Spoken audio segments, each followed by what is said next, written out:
في ناس بتعيش وتموت وعمرها بيخلص كأنه ما بدأش، وفي ناس بتعيش عمرها ولو حتى قصير بس بيسيبوا أثر كبير وراية يشيلها الأجيال من بعدهم. مصطفى كامل مش مجرد اسم في كتاب، هو حلم اتولد في بلد شبه نايمة وصحاها بصوته قبل ما يسيب الدنيا. ودلوقتي عايزين تعرفوا أصل الموضوع؟ يلا بينا معايا. اتولد مصطفى كامل سنة 1874، لكن وعيه ما كانش وعي طفل صغير. من أول ما دخل المدرسة كان عنده إحساس غريب بالمسؤولية، الكرامة. كان حافظ حتى خطب الزعماء رغم إن هو لسه طفل في أول السلم. اتربى على إيد أمه اللي غرزت فيه الإيمان والاعتزاز بالنفس والاعتقاد إن مصر تستحقها أكتر. مع أول مقال كتبه الدنيا اتبدلت. ما كانش مجرد شاب بيكتب، كان بيرسم ملامح صحوة وطنية.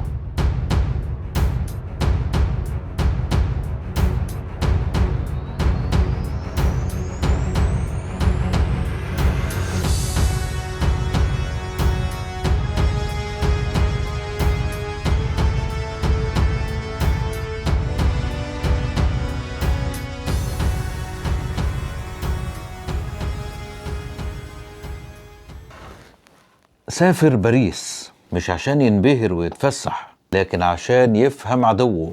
درس القانون ووقف في قلب أوروبا يدافع عن قضية مصر بصوت مصري خالص. كان بيحضر جلسات البرلمان الفرنسي ويخطب ويكتب ويراسل الصحف العالمية. كان في كل خطاب يقوله لازم تكون موجودة الجمل دي: أنا لا أطلب إلا الحرية لبلادي، الاستقلال التام، وإذا مت فليكن موتي في سبيل مصر وفي ظل وطن حر.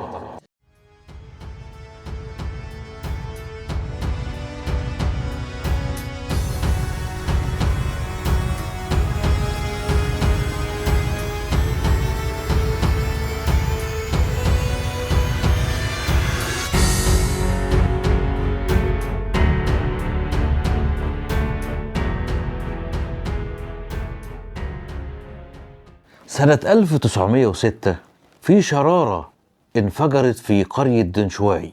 الضباط الإنجليز كانوا بيصطادوا الحمام، أهانوا الفلاحين، فقامت مشادة ما بينهم، وجه ضابط منهم مات بضربة شمس. افتكروا إن الفلاحين هم اللي قتلوه.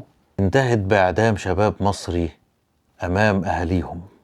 وكان مصطفى كامل أول صوت مدوي في وجه الاحتلال، أول قلم كتب الحقيقة للعالم.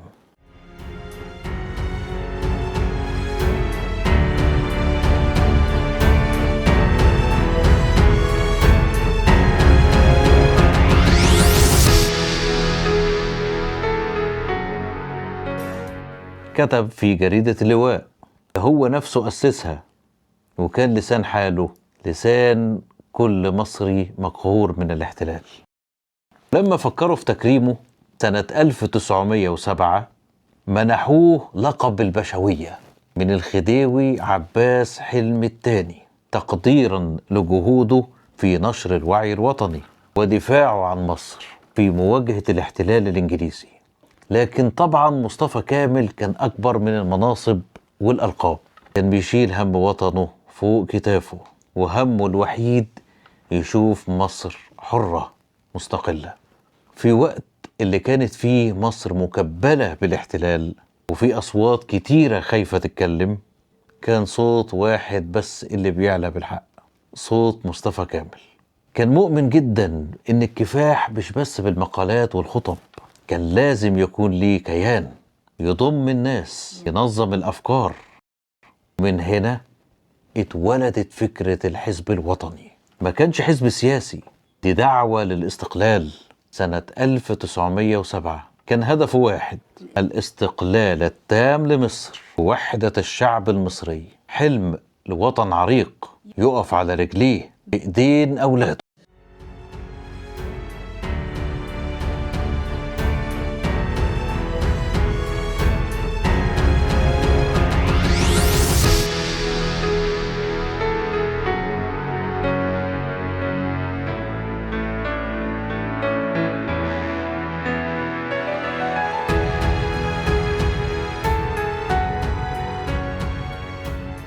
سنة 1908 جسده الصغير تعب من حمل الوطن على أكتافه.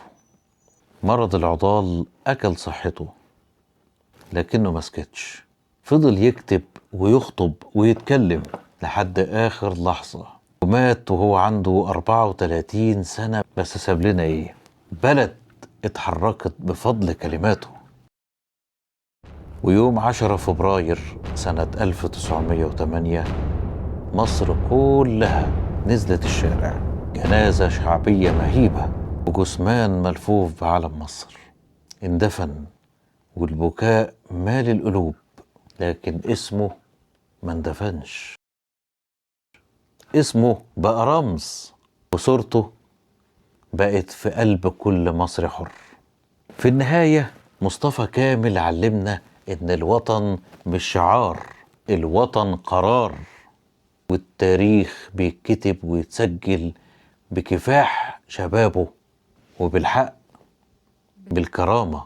لو عاوزين تعرفوا تاريخ الناس اللي يخلوا الأرض دي تفضل راسها مرفوعة، ما تنساش تعمل اشتراك وتقول لي رأيك. احنا لسه مكملين، علشان لسه في حكايات كتيرة ما اتحكتش، سابت أثر وتركت بصمة. أثر وبصمة، أثر يروي القصة، وبصمة تخلد الذكرى.